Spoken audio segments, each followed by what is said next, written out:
Pattern in chief آباد محسن شیخانی نے operation بنیاد و مرصوص کے دوران شہید ہونے والوں کے ورثہ کے لیے واہرہ میں اپارٹمنٹس کا اعلان کر دیا۔ اسلام آباد کے نیشنل پریس کلب میں گفتگو کرتے ہوئے ان کا کہنا تھا کہ پاکستان میں اس وقت 1 کروڑ گھروں کی شدید قلت ہے اور عوام کے لیے اپنا گھر ہونا اشد ضروری ہے۔ پاکستان کے جو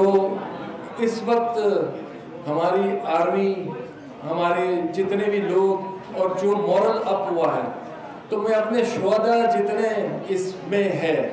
ان کے لیے بہارا میں ایک اپارٹمنٹ، جتنے بھی شہداء ہوئے ہیں ہمارے آرمی کے، ان سب کے لیے ایک اپارٹمنٹ کا اناؤنس کرتا ہوں۔ اور اس بچے کی فیملی کے لیے بھی، جو ہمارے کرن صاحب کے بچہ ہے، اس کے لیے بھی ایک اپارٹمنٹ، اور ہمارے ایئر فورس کے جو پائلٹ سوسائڈ لکھ کے گئے تھے ان کے لیے بھی ایک اپارٹمنٹ بہارا میں اسٹوڈیو اپارٹمنٹ کا میں اناؤنس کرتا ہوں کہ ان لوگوں کو بھی یہ اپارٹمنٹ، یہ ایک سٹارٹنگ ہے ہمارے ملک میں۔ سبسکرائب کریں اور بیل دبائیں تاکہ کوئی خبر رہ نہ جائے۔